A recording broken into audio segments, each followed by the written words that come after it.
irmãos, a paz do Senhor. Aproveitando que os irmãos estão de pé, estou feliz por mais uma vez poder estar aqui e pregar a palavra do Senhor. Eu quero convidar todos os irmãos a abrirem suas Bíblias em Êxodo capítulo 16, versículo de número 11 ao versículo 14. Êxodo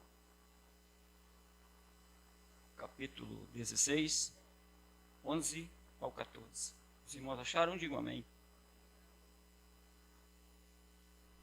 Segundo livro da Bíblia,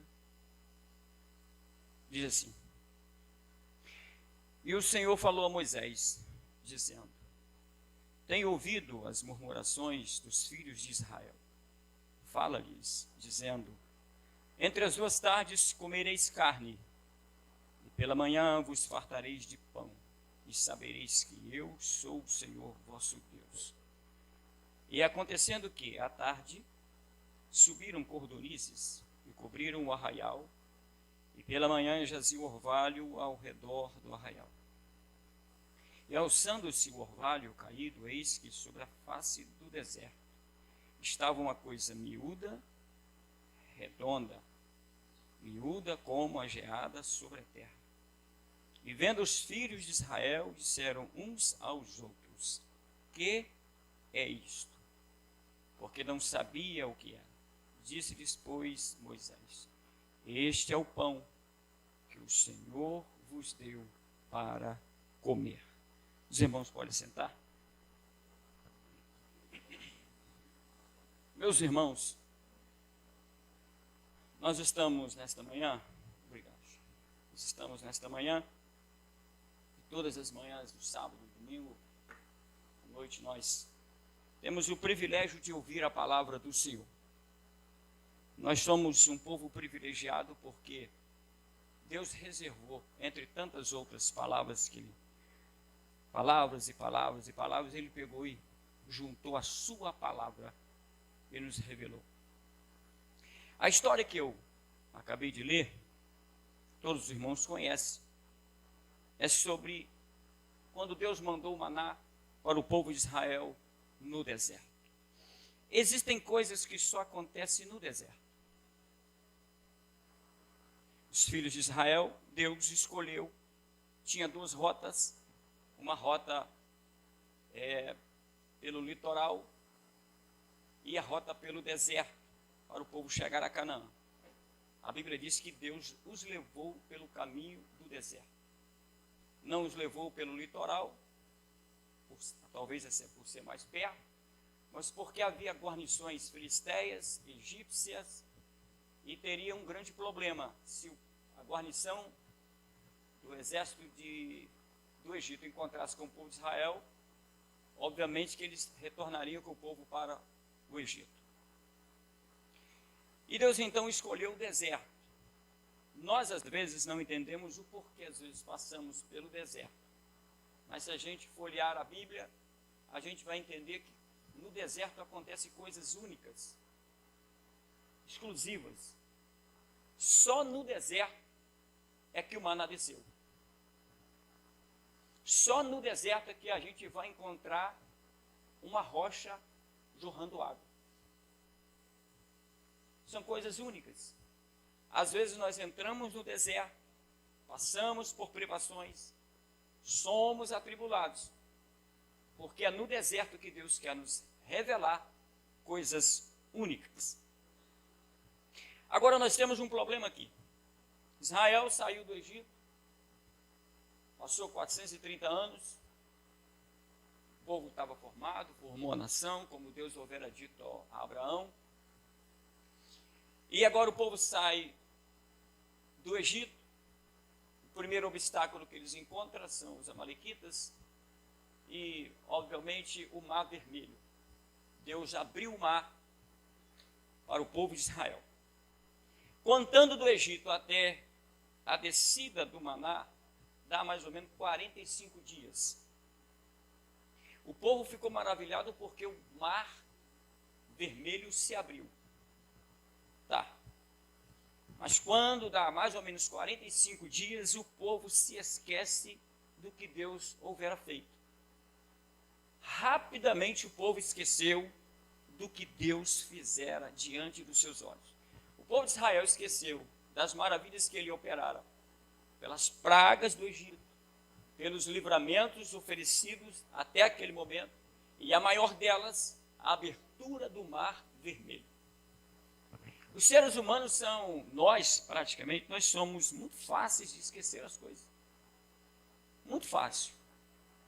As promessas, então, Lembra de Jesus, certa feita, ele estava conversando com os discípulos na ceia, e na ceia ele disse assim, olha, é necessário que eu morra, eu vou morrer, é necessário que eu padeça, mas ao terceiro dia eu vou ressuscitar. E eles foram para o monte.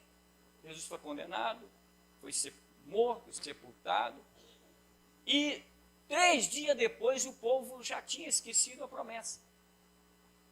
Porque quando Jesus estava conversando com eles, ele disse, olha, eu não vos disse que eu iria ressuscitar no terceiro dia? Vocês não estão lembrados disso? Nós somos fáceis de esquecer as coisas. A nossa memória é muito fraca. Mas Deus, graças a Deus, que Deus não esquece daquilo que Ele nos prometeu. Ele é fiel. Eu posso esquecer. Lembrando, Israel passou 430 anos no Egito. O povo de Israel esqueceu da promessa. Mas Deus houvera feito uma promessa a Abraão há 430 anos. Gênesis capítulo 15. O povo de Israel esqueceu, muita gente esqueceu, mas Deus não esqueceu. Isso significa que o que Deus te prometeu, Ele jamais esquecerá. Amém? Então o povo esqueceu. E nesse esquecimento, daqui a pouco eles começam a lembrar de quê? Começam a lembrar do Egito. Começam a lembrar da comida do Egito. Começam a lembrar das cebolas do Egito, dos pepinos do Egito, do alho, do tempero do Egito. E aí,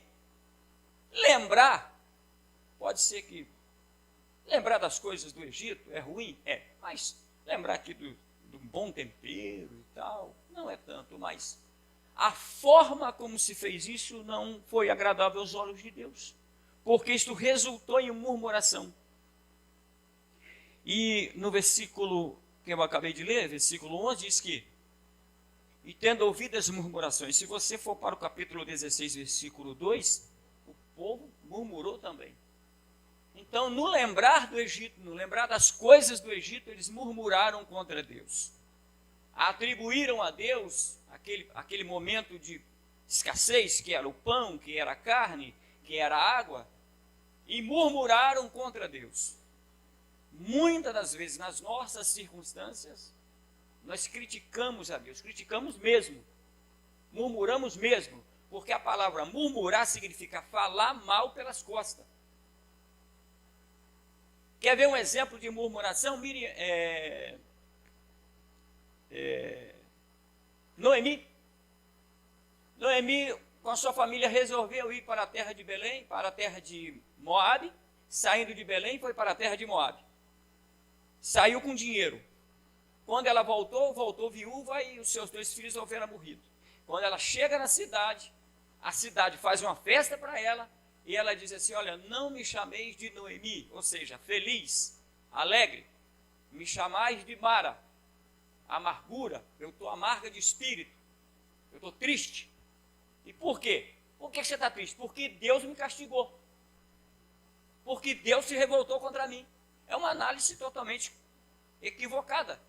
E o povo de Israel murmurou a Deus porque fez uma análise equivocada. E começou a murmurar. Ah, no Egito a gente tinha isso, no Egito a gente tinha aquilo e tal. Os irmãos conhecem a história. Deus então disse assim, olha, eu vou resolver este problema. Graças a Deus que Deus não se prende ou não leva em considerações as nossas palavras. Até mesmo nas nossas orações nós somos ofensivos. Em vez de sermos gratos, somos ofensivos. Murmuramos. Mas a murmuração do povo de Israel, a crítica de Israel, o falar pelas costas de Deus, não tirou de Deus a possibilidade de abençoar o povo. A nossa infidelidade, a nossa frieza espiritual, a nossa indiferença não anula o que Deus reservou para nós. E é simples. Quando Deus nos promete alguma coisa, mesmo que falhamos, a Bíblia diz, se nós falharmos, se formos infiéis, Ele faz o quê? Ele permanece fiel. Ele fez a promessa, Ele sabe exatamente como nós vamos nos portar durante a promessa. Então o povo começa a murmurar. Sabe o que Deus chama Moisés e diz, Moisés, eu vou resolver esse seu problema. Aí no versículo 7 do capítulo 6 diz assim, amanhã vereis a minha glória, diz o Senhor. E eu vou refutar todas essas murmurações. Você sabe qual é a diferença entre Deus e Moisés? A sua glória. Você sabe qual é a diferença entre mim e Deus? A sua glória. Você sabe qual é a diferença entre Deus e os homens? Entre os reis da terra? Entre os monarcas? É a sua glória. Deus é um Deus glorioso. É um Deus cheio de glória. E aí ele disse assim, olha Moisés, eu vou enviar carne e pão. Se você olhar, existe um livro chamado História de Israel. Eu esqueci o autor, mas depois você procura aí. É um livro que tem aproximadamente 800 páginas. Ele conta a trajetória de Israel todinha sobre a peregrinação de Israel, com dados arqueológicos e tudo e tal. Ele vai nos dizer que neste perímetro geográfico aqui, não aparecia cordonizes. Quando aparecia era uma, duas ou três, pouca. Porque não era o habitat natural das cordonizes. Mas engraçado que Deus assim, eu vou mandar carne de manhã e de tarde. E sabe quanta gente tinha no povo de Israel? Só de homens, sem contar mulheres e crianças, 600 mil. Tinha mais de 1 milhão de pessoas. Agora, num lugar que aproximadamente, de vez em quando, aparece uma, duas ou três cordonizes, Deus mandar cordonizes para alimentar mais de 1 milhão de pessoas, significa que para Deus não existe impossível. Deus faz coisas grandes acontecerem. Por quê? Porque Ele é Deus. Ele não conhece limite. Ele tira aonde Ele não pôs. Ele faz acontecer, porque Ele é Deus. Pois bem, mas Ele também disse assim, eu vou mandar pão, vou mandar o maná. E os irmãos já ouviram muitas mensagens sobre o maná, mas eu quero compartilhar algumas coisas aqui. Tem que parar 10 para as 9, né? 10 para as 9, é isso, pastor Fábio? 10 para as 9. Pode ser, 10 para as 9. Eu vou mandar o maná. Imagina que o povo de Israel está durante a noite. Diz assim, olha, amanhã eu vou mandar o pão, vou mandar alimento. Não disse o que era, mas disse para Moisés, amanhã eu vou mandar o alimento para este povo. Quando o povo de Israel acorda pela manhã, ele vê algo diferente. Porque o povo de Israel conhecia o orvalho. Mas sobre o orvalho estava o maná. E quando eles saíram da tenda e foram se aproximando, eles perceberam que havia algo diferente. Deus surpreendeu o povo de Israel mandando o maná. Agora, vamos lá. Enquanto quase mais de 1 milhão de pessoas estava dormindo, Deus estava trabalhando.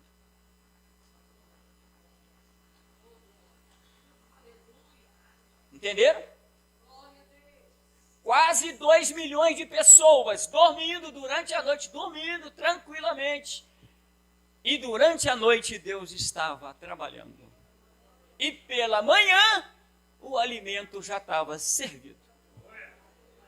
significa dizer que enquanto você dorme, enquanto eu estou dormindo, Deus está trabalhando por nós. Levante a sua mão para o céu. A Bíblia diz que não houve, nunca haverá um Deus que trabalhe em favor daqueles que o temem. Se o Senhor não edificar a casa, em vão trabalham aqueles que edificam. Se o Senhor não guardar a cidade, em vão vigia o sentinela. A razão da nossa vida, irmãos, é porque Deus está trabalhando por mim e por você. Deus está trabalhando por sua família. Deus está trabalhando para o seu bem. Deus está trabalhando pela sua saúde. Deus está trabalhando no teu futuro. Enquanto você está dormindo, Deus está trabalhando. Então, sabe o que eu tenho para te dizer esta manhã? Descansa na promessa de Deus. Vai dormir tranquilo, porque Deus está trabalhando por você. Você pode até não perceber, você pode até não ver, mas Deus está trabalhando. Se você for, Deus é cuidadoso. Poucos dias eu falei sobre algo sobre maná, e tem gente assim que eu não acredito nisso, não. Ele até brincou comigo. Aí disse assim, eu disse que quando a gente vai na casa de alguém, a gente, antes de tomar o café, a senhora ou a irmã, a mulher, coloca uma mesa, né, uma toalha sobre a mesa, porque, sem dúvida, não é? Fica mais bonito, é higiênico, coloca a mesa e coloca o café. Deus fez exatamente isso. Olha só o que diz Gênesis, o que diz Números,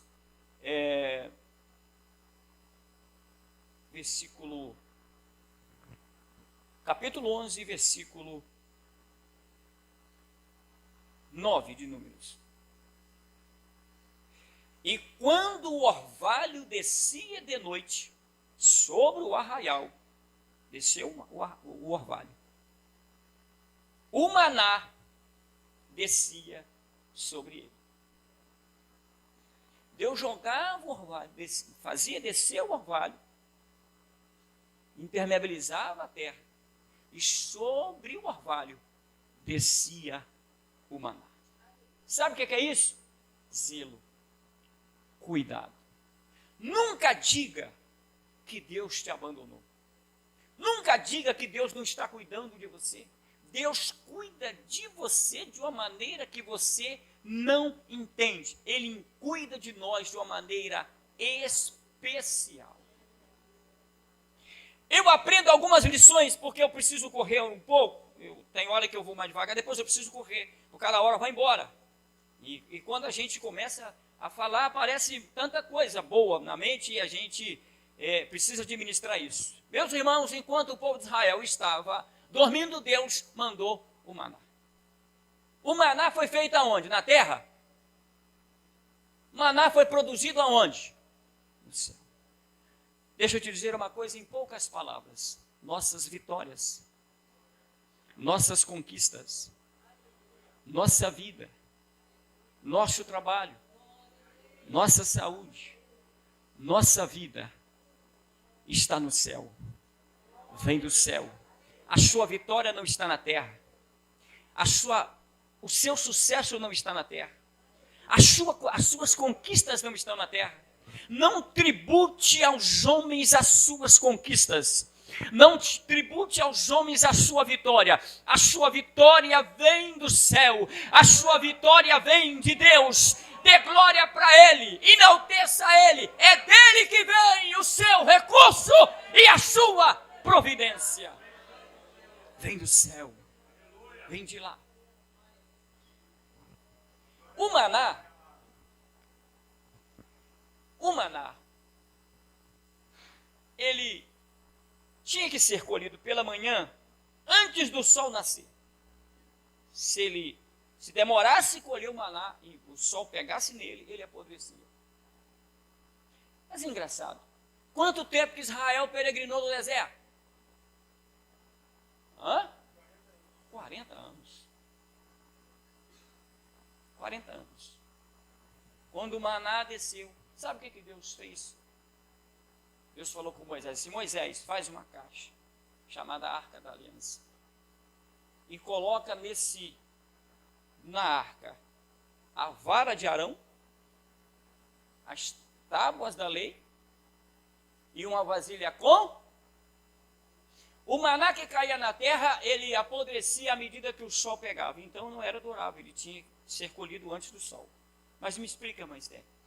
O maná que estava dentro da arca durou quantos anos?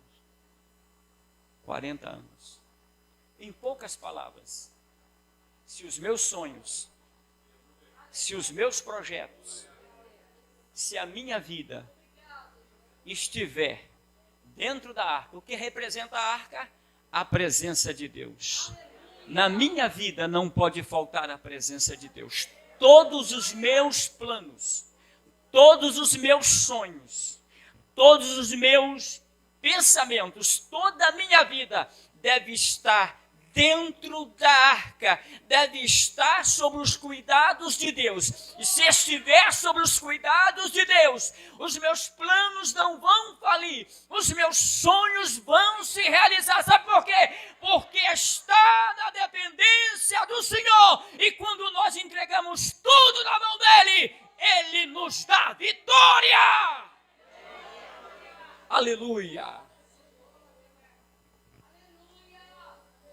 Não vai estragar. Se os seus planos estiverem nas mãos de Deus, na presença de Deus, vão se cumprir. Eu não tenho muito tempo, mas o maná, assim, na sua amplitude, em primeira questão, ele representa a providência de Deus na nossa vida. Porque imagina que o maná, Israel peregrinou quantos anos mesmo pelo deserto? Quanto tempo o maná caiu para o povo de Israel no deserto? 40 anos. Não faltou nem um dia. Durante 40 anos, o maná caiu no deserto. Deus cuidou do povo durante 40 anos. Agora, que Deus é esse? O deserto é um lugar de escassez. Um lugar onde não tem muito recurso. Mas durante 40 anos, Deus sustentou o seu povo. Com carne, com pão e com água. Deus é a sua providência. O salmista disse assim: pode porventura o Senhor estender uma mesa no deserto? Ou seja, Ele pode prover alguma coisa? Ele pode nos auxiliar? Deus não conhece limite. O Deus que proveu no passado é o Deus que provê hoje. O que você está precisando? Levante a sua mão para o céu e diga: Deus, eu preciso de ti. O que você está precisando? Fala com Deus aí agora. Deus é o Deus da providência. Ele pode te responder agora, porque Ele é Deus acima de todas as coisas. Não se preocupe com o dia de manhã. Então Ele representa a providência de Deus na nossa vida. Segundo, se eu posso dizer, o segundo ponto que o maná representa a palavra de Deus. Assim como nós precisamos do pão para comer, para alimentar a nossa carne, a palavra de Deus é o maná espiritual. Quando o indivíduo ele tem fome, ele vai comer o pão.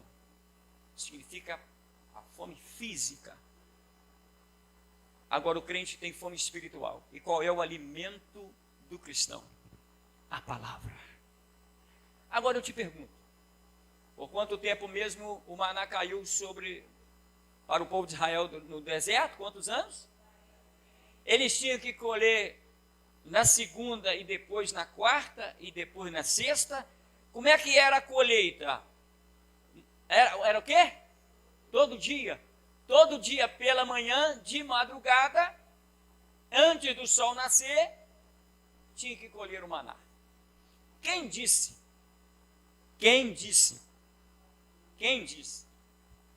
que esta palavra deve ser lida de vez em quando? Essa palavra deve ser lida todos Pergunta para o seu irmão, você lê a Bíblia todo dia? Pergunta para ele. Todo dia. Isso é alimento. Isso tem proteína. Isso é saúde espiritual. Isso é colírio. Isso é pão. Isso é alimento. Se alimente da palavra. Busque a palavra. Lembrando que nas horas mais difíceis da nossa vida, o Espírito Santo tem uma das mais variadas funções, ele tem uma especial. Qual é? Lembrar as coisas que Jesus disse. Jesus disse assim, olha, e eu vos enviarei o meu Consolador, e ele vos fará lembrar de tudo o que eu tenho dito. E o que Jesus disse? Está onde? Está aqui. O Espírito Santo nos lembra, quando a gente entra num problema, ou quando a gente entra numa dificuldade, ou quando a gente tem alguma coisa para fazer, o Espírito Santo lembra a gente, mas ele só vai lembrar aquilo que a gente leu. Você tem lido?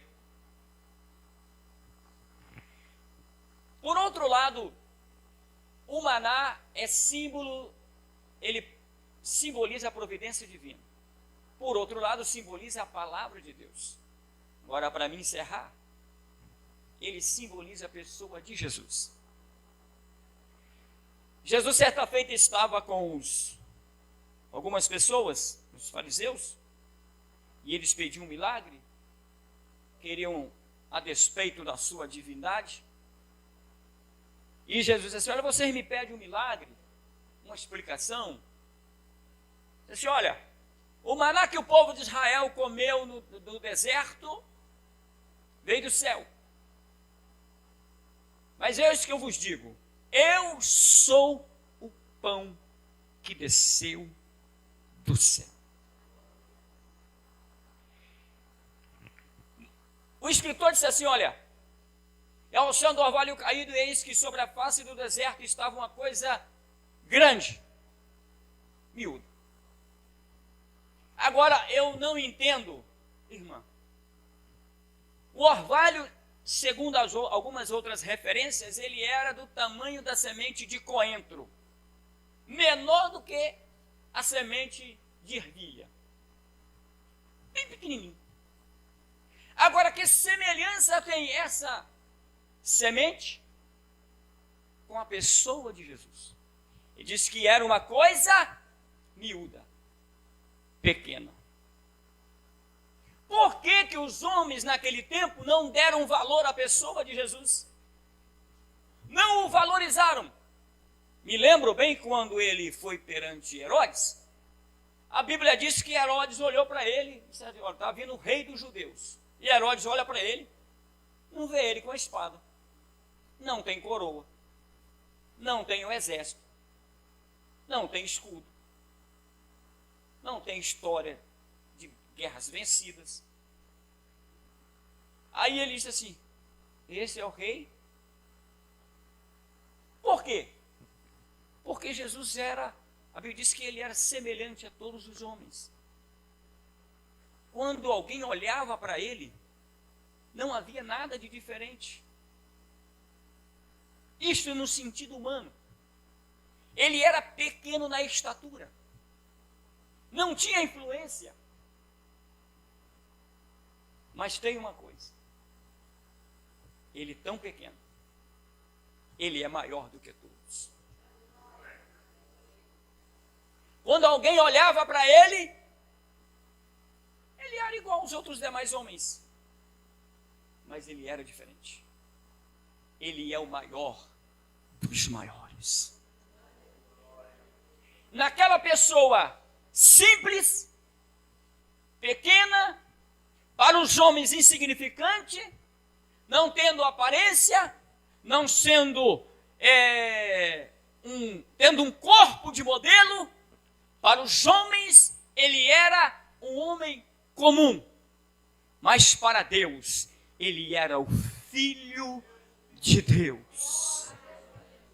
A carta aos Hebreus diz que ele, comparando o sacerdócio araônico, ele diz assim, Arão teve o seu sacerdócio, mas ele é maior do que Arão. Melquisedeque era grande, mas ele é maior do que Melquisedeque. Moisés era grande, mas ele é maior do que Moisés. Abraão foi amigo de Deus, é o maior patriarca, mas ele é maior do que Abraão. Salomão, com a glória que ele tinha, Jesus disse assim, eis aqui o maior do que Salomão. Ele é maior do que tudo, ele é maior do que todos, ele é o rei da glória, ele é o Senhor da glória, ele é o Deus dos deuses, ele é o nosso Deus, ele é grande, ele é grande. Aleluia. Uma coisa miúda. Agora, o maná era miúdo, pequenininho, mas tinha uma outra curiosidade. Ele era redondo. Claro, quadrado é o diabo. Há muitos anos, quando eu era jovem, a gente gostava de pregar, né? E falava que eles, nós queremos ser quadrado, porque é mais difícil o diabo rolar. Eu não quero ser redondo, porque redondo o diabo rola mais para lá. E a gente vai lendo a Bíblia, a gente vai descobrindo que as coisas não é bem assim. Se o maná representa Jesus, e o maná é redondo, Jesus não é quadrado, Jesus é tipicamente redondo. E eu vou explicar por que ele é redondo. Quadrado é o diabo. Não é? Quando a gente olha algo redondo, é algo que não tem princípio. Quadrado aqui, por exemplo, pega aqui ali, vai aqui, para ali, vai lá. Redondo não, ele... Mas o que significa isso? A sua eternidade. Ele não tem princípio e não tem fim. A Bíblia diz que ele é... A carta aos Hebreus, ele narra a história sobre o sacerdócio de Melquisedeque. E aí, comparando o sacerdócio de Arão e o sacerdócio de Melquisedeque, ele diz assim, olha, Jesus não veio da linhagem araônica, porque teve início. E Arão exerceu o sacerdócio, com o tempo morreu. Teve fim.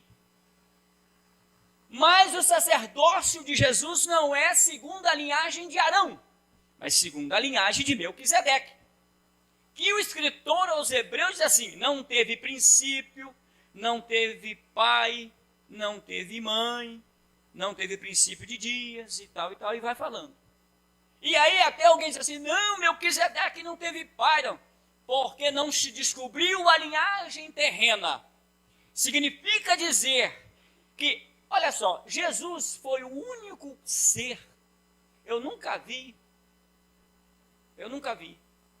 o filho criar a mãe ou gerar a mãe. A mãe é que gera o filho e a mãe que cuida do filho, não é isso? Com Jesus foi diferente. A Bíblia diz que Jesus é a raiz de Davi, a raiz e a geração de Davi. Ele é antes de Davi e depois de Davi. Jesus foi o único homem que cuidou da mãe antes dele nascer. Por quê? Porque ele é eterno. É eterno. Não tem princípio e não tem fim. Mas, eterno, a palavra eterno, ela está totalmente diferente da palavra, imortal. O diabo não é eterno, é imortal. Os homens são imortais no seu espírito, mas não é eterno. Eterno só é Jesus. Por quê? Porque a palavra eterno dá a ideia, ou significa, aquele que não tem início e nunca vai ter fim. E dentro desse maior atributo, ele conhece todas as coisas. O maná era miúdo. Nunca se esqueça que apesar da Bíblia apresentar ele como algo semelhante aos homens, miúdo, ele é maior do que tudo. Ele é maior do que o teu problema. Ele é maior do que a tua doença. Ele é maior do que a sua dificuldade. Ele é maior do que tudo. Quando eles Eles comiam maná, para a gente agora, para mim encerrar, porque eu quero fechar exclusivamente na pessoa de Jesus. É claro que muita coisa ficou para trás, mas o tempo vai passando e a gente precisa resumir. Eles, quando foram colher o maná de manhã cedo, acordaram de manhã cedo, abriram lá a porta da tenda, olharam, viram que o orvalho estava diferente. Não era orvalho. E olharam, chegaram mais perto e viram que na face da terra, no deserto assim, ó, tinha algo, porque o maná era cor, diz a escritura, de cor de bidélio, meio avermelhado. E eles nunca viram aquilo. A palavra maná significa o que é isto. Quando eles chegaram perto do maná, eles disseram para Moisés, o que é isto? O que eles foram? Surpreendidos. O maná caía todo dia, é como se fosse todo dia, irmã Cristiane. Ele chegasse, o que é isso? E durante 40 anos a pergunta ficou, o que é isto? Deixa eu te dizer uma coisa. Por maior que sejamos crentes, por maior que seja a nossa consagração, por mais íntimos que sejamos de Deus, Deus sempre vai nos surpreender. Deus tem coisa nova todo dia. As coisas que Deus reservou, os olhos nunca viram. Deus sempre nos surpreende com coisas extraordinárias. Pegaram o maná, comeram o maná, fizeram todo o processo. E o maná, ele tinha um gosto adorável. E eu vou encerrar aqui. O gosto do maná era de bolo de mel. O sabor do maná era sabor de mel. Jesus como maná. Ele é mel. No livro de Cantares diz que o seu nome é doce. Amargo é o diabo. Jesus é doce. Quer ver uma coisa? O nome de Jesus, o fato do maná ser do tamanho da semente de coentro, miúda, redondinha, mas ela tinha o sabor de mel. O meu nome, se você disser aí, fala aí, Mauro, nada acontece, é azedo, feio. Eu não vou dizer o nome de vocês, mas fulano. Mas o nome de Jesus, mas diga o nome de Jesus, diga o nome de Jesus, diga o nome.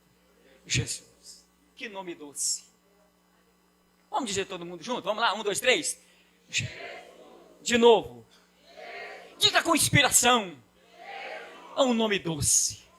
Por este nome, os paralíticos são curados. Por este nome, os nossos pecados são perdoados. Por este nome, a tristeza dá vazão pela alegria. Por este nome, a nossa salvação foi comprada. Jesus, o nome glorioso. Ele adoça a nossa vida. Quando você entrar na luta, diga Jesus. Fale o nome de Jesus. Clame o nome de Jesus. Ele vai entrar com você. Ele vai adoçar a sua vida. Ele é o mais lindo. O seu nome é maravilhoso. O seu nome é doce. Pastor Fábio, com a palavra. Pastor Adriano, por gentileza, vem orar pelo propósito. Vamos apresentar ao Senhor os propósitos das nossas famílias. Diga: eu e a minha casa serviremos ao Senhor. Levante o seu prospecto para o céu, crendo, e vamos orar. Glória a Deus. Senhor Deus Todo-Poderoso, Pai querido, Deus amado, Jesus Cristo, doce nome, nome poderoso, Neste momento, ó Pai, eu entrego a Ti as nossas famílias, as causas de cada um aqui, Senhor Deus, nesta manhã. Deus querido, Deus amado, entregamos a Ti, Senhor. Ó Deus, confiando na Tua provisão, Senhor Deus, como Tu supriu a necessidade daquele povo lá, Senhor Deus, do deserto. Venha suprir as necessidades de cada família nesta manhã, Senhor. Por isso nós estamos aqui entregando em Tuas mãos, reconhecendo o Teu poder sobre as nossas vidas, ó Pai. Ó Deus, e entregamos a Ti, Senhor Deus, cada pedido, cada, Senhor Deus, solicitação, ó Pai, apresentamos a Ti, Senhor, porque só Tu és aquele que pode nos ajudar, só aquele que luta por nós, só aquele que nos ama. Por isso Tu entregou a Sua vida, Senhor Deus, ó Pai, lá na cruz, Senhor Deus, para nos livrar de todo mal, de todas as dores, ó Pai. Ó Pai querido, Deus amado, então por isso, Senhor, nós estamos aqui nos rendendo a Ti, Senhor. A nossa família entregamos em Tuas mãos. Nos ajuda, Senhor Deus, em nome de Jesus. Amém. Estende a mão para cá. Tem a caixa com os pedidos de oração. Na Laodiceia, vem orar pelos pedidos em nome de Jesus. Na Laodiceia, estenda as mãos para cá. Não sei se o seu nome está aqui, se é sua família. Se você não precisa, tem alguém que precisa. Então, estende a mão para cá e vamos orar pelos pedidos colocados diante do Senhor. Senhor Deus, meu Pai, na Tua presença, Senhor, aqui ainda estamos nesta manhã. Te louvamos, Senhor, por tudo que tem feito neste lugar. Agora, Pai, aqui estão esse pedido de oração, toma nas Tuas mãos. Senhor, não sabemos, Senhor, o que é, mas, Senhor, Tu conhece todas as coisas, Senhor, e sabe a necessidade do Teu povo. Pai querido, entra com providência, Senhor, nesta manhã. Senhor, naquilo, Pai querido, que cada pessoa, que cada pedido foi feito. Senhor, entra na necessidade, como o Senhor foi falado nesta manhã, ó Pai. Não há ninguém maior que Ti. Ó Deus, nós carecemos de Ti, somos dependentes, ó Pai. Então, Senhor, entra com providência. Senhor, entra com providência, Senhor, na causa dos Teus filhos, em nome de Jesus. Amém. Amém. Meus irmãos, vamos dar o nosso brado de vitória. A irmã Irene está aí? Está aí, está ali. Vamos dar o nosso brado, em nome de Jesus. A vitória é nossa, pelo sangue de Jesus. Se Deus é por nós, quem será contra nós? Operando Deus, quem impedirá? Ninguém. O Senhor nos guardará de todo mal. O Senhor guardará a nossa alma. O Senhor guardará a nossa entrada e a nossa saída, desde agora e para sempre. A graça do Senhor Jesus, o amor de Deus, o nosso Pai, a comunhão, a consolação do Santo Espírito de Deus, seja com todos que amam e aguardam a vinda de Jesus. E todos nós digamos juntos, amém.